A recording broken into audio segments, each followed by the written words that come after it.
Hey guys, this story is a little different. I just want to give you a heads up. It's not dark as I've been accused of writing in the past. You can call it dark if you like, but that's not the way I define it. To me, it's just reality and transparency. We're all still cool with that, right? Transparency. First, I'm making you aware that I'm removing editorial boundaries from this story. I'm just going to talk to you in this story like I were talking to you in person. I won't go back and reword or delete any sentences. The only editing that will take place will be typos. This will make the story more authentic. I believe that's important sometimes. I've gone through a change over the past few months. It's been a bit of a transitional period for me.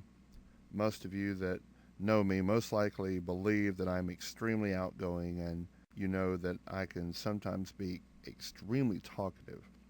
Loquacious is a term that's been attributed to me more times than once.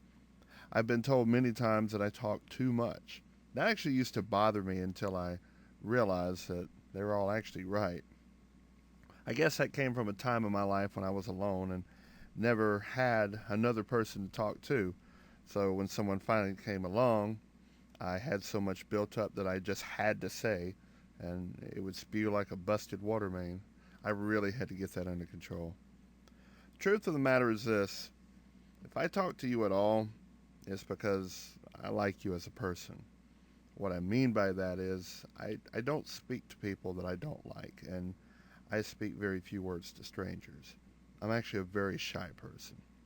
But the ones that I take the time to communicate with are people who, for one reason or another, are dear to my heart. It may be because of an extreme relationship or simply because that person made me laugh at some point. Sometimes it takes very little to win my affection. I guess I take after my dog. But over the past few months, that's changed. I've gotten quieter. In some areas, I've actually gone silent. One of those areas that, at least partially, is social media. I used to tweet and update my current status with usual nonsense that everyone else adds to their online presence as well, but it got to the point that it was just routine. My online friends more than likely picked up on that because for many months I began to notice that my tweets and status updates had no replies. The first thought that honestly went through my head is that I was becoming boring. So rather than trying to come up with better material, as is said in the comedy scene, I decided to just stop. Sort of. I stopped communicating with my voice, or my words, rather. I began taking pictures. I have an iPhone 5 and it's with me as long as I'm awake, so I always have a camera. I decided to start snapping pictures of what was interesting or important to me. It might be something that I would see while traveling on the road or in a store or maybe right in my own backyard. It's something I really enjoy doing. I don't consider myself a photographer by any means, nor do I have any desire to be one. I just like to take pictures and let others see what I see. Perhaps they can feel what I felt when I tapped the shutter button, hearing my voice through my eyes. Does that even make sense? Maybe not, I don't know. But back to the voice. I'm silencing much of what I used to say. It's weird because I actually speak for a living. When I'm on stage, I say what I've rehearsed. I never improv. And after I say thank you and good night, I'm back in my shell. I'm a corporate puppet, I guess you could say. But I'm the CEO. I pull the strings. I could even cut them if I want to, you know. I can tie them in knots. Whatever I need to do, I'm the boss. I control me. So, I don't talk anymore. I just decided that I no longer wanted to be so busy talking that I was not busy listening. Some people really believe that what they have to say is so important. So important that they can drive someone insane just talking. I believe I was that person. I believed that my voice needed to be heard. I found out that when I stopped talking back in November, this world is still turning without my input. If I stop taking pictures tomorrow, the world will not stop. There is nothing that I have to say or do to make this world better. It'll take care of itself. It was sure doing it before I was born. It'll certainly keep on after I'm gone. I can just be a face in the crowd. It's good that I finally realized that. My role now is simple. I just sit back and listen.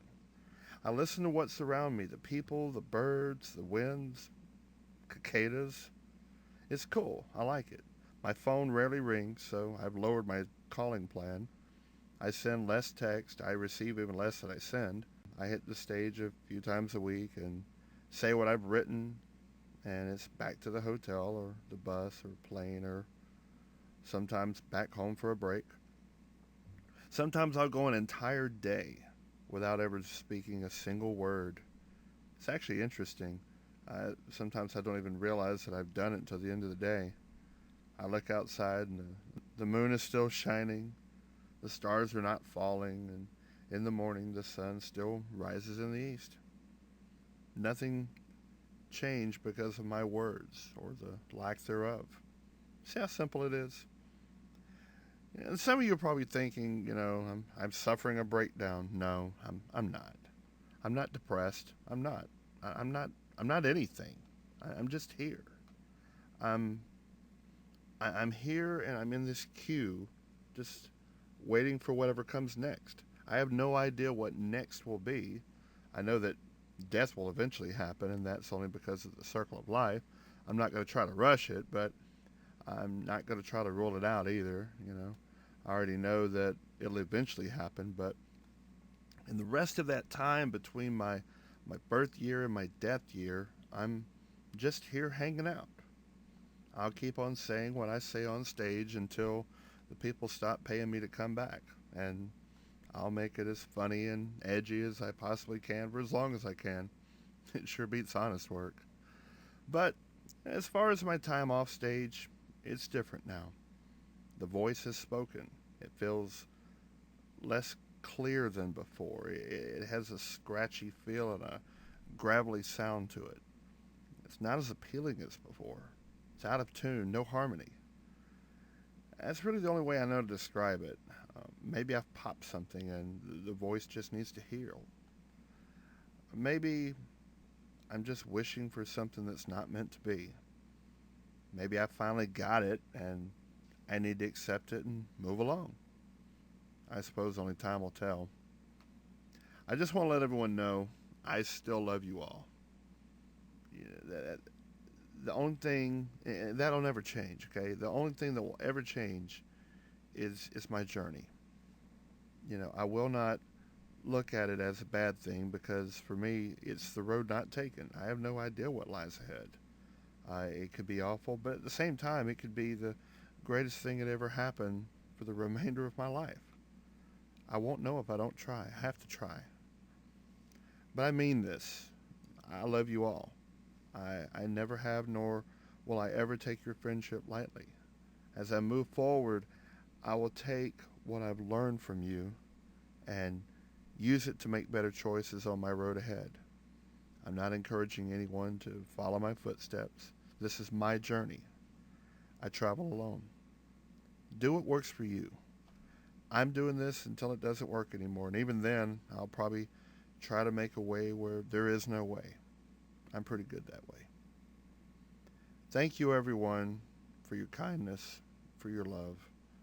You've all made a difference in my life. For some, it was good. For some, not quite so good.